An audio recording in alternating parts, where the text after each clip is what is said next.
আসসালামু আলাইকুম ওয়া রাহমাতুল্লাহ।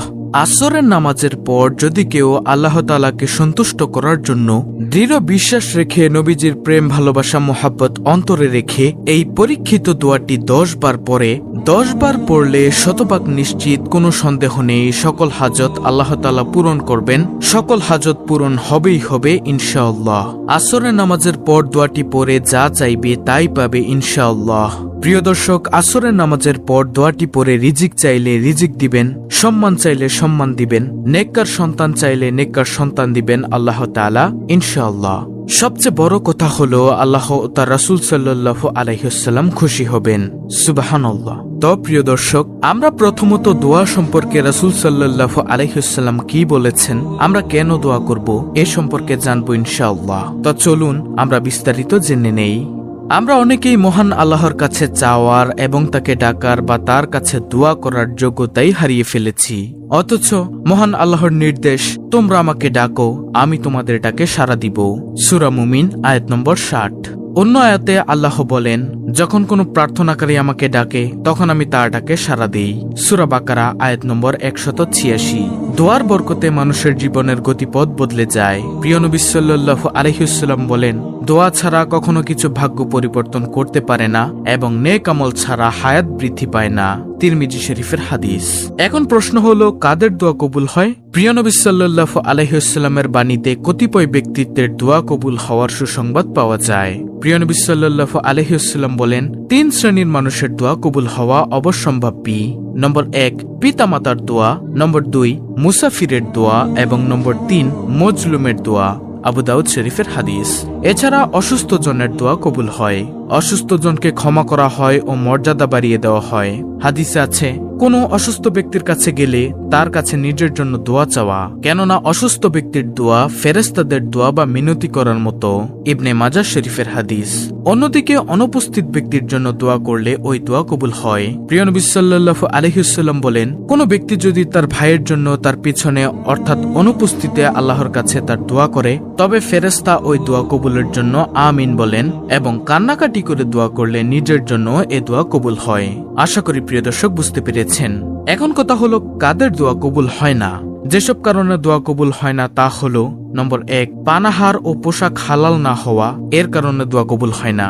নম্বর 2, দোয়া ইখলাস ও নিষ্ঠাহীনতা, এর কারণে দোয়া কবুল হয় না। নম্বর 3, রক্তের বন্ধন ছিন্নকারীর দোয়া কবুল হয় না। নম্বর 4, গুনাহ করা ও গুনাহে অবিচল থাকা, এই ধরনের ব্যক্তির দোয়া কবুল হয় না। নম্বর 5, দোয়ায় অমনোযোগী ব্যক্তির দোয়া কবুল হয় না।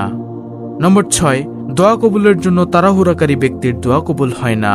নম্বর 7, সৎ কাজে আদেশ ও অসৎ কাজে নিষেধ না করা ব্যক্তির দোয়া কবুল হয় না, ইত্যাদি। এছাড়া ইব্রাহিম ইবনে আদমান রহমাতুল্লাহি বলেন, 10টি বিষয়ে তোমাদের অন্তর মরে গেছে, সুতরাং তোমাদের দোয়া কিভাবে কবুল হবে? তো প্রিয় দর্শক, এতক্ষণ পর্যন্ত আপনারা দোয়া সম্পর্কে জেনেছেন। এখন শুনুন কিভাবে আসরের নামাজের পর আপনি এই আমলটি করবেন। আমি নিয়ম মাফিক বলে দিচ্ছি, আপনারা ভালোভাবে খেয়াল করুন। আমলটি করার নিয়ম হলো, আপনি আসরের নামাজ আদায় করবেন। যারা পুরুষ আছেন তারা জামাতবদ্ধ হয়ে মসজিদে গিয়ে আসরের নামাজ আদায় করবেন, আর যারা মহিলারা আছেন তারা উত্তম রূপে ওযু করে ঘরের মধ্যেই আসরের নামাজ আদায় করে নেবেন এবং আসরের নামাজের পরে যেই ওজিফাগুলো আমরা পড়ি সেগুলো আদায় করে নিতে হবে। যে ওজিফাগুলো, যে দোয়াগুলো রাসূল সাল্লাল্লাহু আলাইহি ওয়াসাল্লাম পড়তেন, আপনারা সংক্ষেপে ওই দোয়াগুলো পড়ে নেবেন যতটুকু সম্ভব হয়, তারপরে আমলটি করবেন। এখন প্রশ্ন হলো, আসরের নামাজের পরে কেন এই আমলটি করে দোয়া করতে হবে? প্রিয় দর্শক, আসরের নামাজের পর থেকে মাগরিবের নামাজের আগ পর্যন্ত এই সময়টিতে আমল করে দোয়া করলে দোয়া কবুলের সম্ভাবনা অনেক বেশি হয়ে থাকে। এজন্য আপনারা আসরের নামাজের পরে আমলটি করে দোয়া করবেন। তারপরে নামাজের স্থানে বসে প্রথমে 3 বার দুরুদে ইব্রাহিম পড়বেন, সাথে সাথে 10টি রহমত নাজিল হবে, 10 গুণ সম্মান বৃদ্ধি পাবে, 10টি গুনাহ মাফ হবে এই দুরুদে ইব্রাহিম একবার পাঠ করার কারণে। এভাবে আপনি দুরুদ শরীফ পড়বেন। আল্লাহুম্মা সাল্লি আলা মুহাম্মাদি ওয়া আলা আলি মুহাম্মাদ কামা সাল্লাইতা আলা ইব্রাহিমা ওয়া আলা আলি ইব্রাহিম ইন্নাকা হামিদুম মাজিদ। আল্লাহুম্মা বারিক আলা মুহাম্মাদি ওয়া আলা আলি মুহাম্মাদ কামা বারাকতা আলা ইব্রাহিমা ওয়া আলা আলি ইব্রাহিম ইন্নাকা হামিদুম মাজিদ। হে আল্লাহ, তুমি আমাদের এই দুরুদের আমল কবুল করো। তুমি আমাদের জীবনের সকল গুনাহ মাফ করে দাও, সম্মান বৃদ্ধি করে দাও, নেকি দান করে দাও, আমাদের প্রতি রহমত নাজিল করো। আল্লাহুম্মা আমিন। এভাবে মোহাব্বতের সাথে এবং সম্মানের সাথে নবীজির প্রেম ভালোবাসা অন্তরে রেখে 3 বার দুরুদে ইব্রাহিম পড়বেন। মনে রাখবেন, দুরুদ শরীফ না কবুল হলে, দুরুদ শরীফ না পড়লে দোয়া কবুল হয় না, ঝুলন্ত অবস্থায় থাকে। তো মোহাব্বতের সাথে আমাদের প্রত্যেকের উচিত দুরুদ শরীফ পাঠ করা। তারপরে দুরুদ শরীফ পাঠ করার পরে আস্তাগফিরুল্লাহ, আস্তাগফিরুল্লাহ, আস্তাগফিরুল্লাহ এই ছোট্ট ইস্তেগফারটি 100 বার পড়বেন। বেশিক্ষণ সময় লাগবে না। ইস্তেগফার আমল অত্যন্ত দামি আমল, আমরা সবাই জানি। ইস্তেগফার করলে সকল বিপদ থেকে মুক্তির পথ আল্লাহ তাআলা উন্মুক্ত করে দেন। নবীজি সাল্লাল্লাহু আলাইহি ওয়াসাল্লাম বলেছেন, ইস্তেগফার করলে সকল রকমের পেরেশানি হতাশা দূর করে দিবেন। আমার নবীজি সাল্লাল্লাহু আলাইহি ওয়াসাল্লাম বলেছেন, ইস্তেগফার করলে আল্লাহ তাআলা এত খুশি হয়, অকল্পিত রিজিক আসবে যা আমরা কখনো কল্পনা করিনি। সুবহানাল্লাহ। শুধু তাই নয়, আল্লাহ তাআলাও তো ওয়াদা করেছেন। আমরা সবাই জানি, কিন্তু আমরা ইস্তেগফার করি না, শয়তানের ধোঁকায় পড়ি। শয়তানের ধোঁকায় পড়বেন না, ইস্তেগফার করুন। আল্লাহ তাআলা বলেছেন, ইস্তেগফার করলে আল্লাহ তাআলা গুনাহ মাফ করে দিবেন, সন্তানের প্রয়োজনে সন্তান দিবেন, রিজিকের প্রয়োজনে রিজিক দিবেন, অভাব দূর করে দিবেন, বৃষ্টির প্রয়োজনে বৃষ্টি দিবেন, জান্নাত দান করবেন, জাহান্নাম থেকে মুক্তি দিবেন। তো বেশি বেশি ইস্তেগফার পড়বেন, তাড়াহুড়ো করবেন না, 100 বার আস্তাগফিরুল্লাহ পাঠ করবেন মনোযোগ সহকারে। প্রিয় দর্শক, তারপরে দোয়াটি আপনারা 10 বার পড়বেন।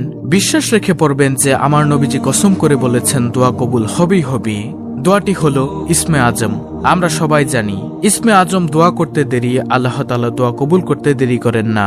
এই ইসমে আজমটি 10 বার পড়বেন। ইসমে আজমটি হলো আল্লাহুম্মা ইন্নী আসআলুকা বিআন্নী আশহাদু আন্নাকা আনতাল্লাহু লা ইলাহা ইল্লা আনতাল আহাদুস সামাদুল্লাযী লাম ইয়ালিদ ওয়া লাম ইউলাদ ওয়া লাম ইয়াকুল লাহু কুফুয়ান আহাদ। এটি হচ্ছে ইসমে আজম। আপনারা স্ক্রিনশট নিয়ে রেখে দিন। ইসমে আজমটি মুখস্থ করে নেবেন। কতবার পড়বেন? 10 বার পড়বেন। ইসমে আজমের অর্থ হলো, হে আল্লাহ, আমি তোমার কাছে প্রার্থনা করছি আর সাক্ষ্য দিচ্ছি যে তুমি একমাত্র আল্লাহ, তুমি ছাড়া অন্য কোনো মাবুদ নেই। তুমি একক সত্তা, স্বয়ংসম্পূর্ণ, যিনি কাউকে জন্ম দেননি এবং তাকেও কেউ জন্ম দেয়নি, আর তার সমকক্ষ কেউ নেই। কত সুন্দর অর্থ, সুবহানাল্লাহ। প্রিয় দর্শক, তারপরে শেষে আবারও দুরুদে ইব্রাহিম পড়বেন। দুরুদে ইব্রাহিম মুহাব্বতের সাথে 1 বার পড়ে নেবেন। তারপর খাস দিলে আল্লাহর কাছে মুনাজাত করবেন। 2 চোখের পানি ছেড়ে দিয়ে বিশ্বাস রেখে ইয়াকিনের সাথে যে আল্লাহ আমার দোয়া কবুল করবেনই করবেন, এরকম বিশ্বাস রেখে মুনাজাত করবেন। তাহলে ইনশাআল্লাহ আপনাদের মনের সকল হাজত পূর্ণ হবে, কারণ আপনি ইসমে আজম পড়ে দোয়া করেছেন। এই ইসমে আজমই আপনারা 10 বার পড়বেন মুনাজাতের আগে। প্রিয় দর্শক, ভিডিওতে যেভাবে নিয়ম বলে দিয়েছি, আপনারা যদি না বুঝে থাকেন, ভিডিওটি আবার দেখে নিয়ম অনুযায়ী আমলটি করবেন। তাহলে ইনশাআল্লাহ আশা করি আপনি আমলটি সহিভাবে করতে পারবেন। তো এই ছিল আমাদের আজকের ভিডিও, অত্যন্ত গুরুত্বপূর্ণ একটি ভিডিও, ইসমে আজমের ভিডিও। ভিডিওটি ভালো লাগলে অবশ্যই চ্যানেলটিকে সাবস্ক্রাইব করে পাশে থাকা বেল বাটন অল বাজিয়ে দিবেন। ভিডিওটিতে একটি লাইক দিবেন এবং কমেন্টে আলহামদুলিল্লাহ লিখবেন, এবং অন্য মুসলিম ভাই বোনদের কাছে ভিডিওটি শেয়ার করে দিবেন, যেন তারাও দেখে শিখে এই আমলটি করতে পারে। আল্লাহ রাব্বুল আলামিন আমাদের সকলকে ইসমে আজমের এই আমলটির উসিলায় আমাদের সকল দোয়া কবুল করে নিন। আমিন।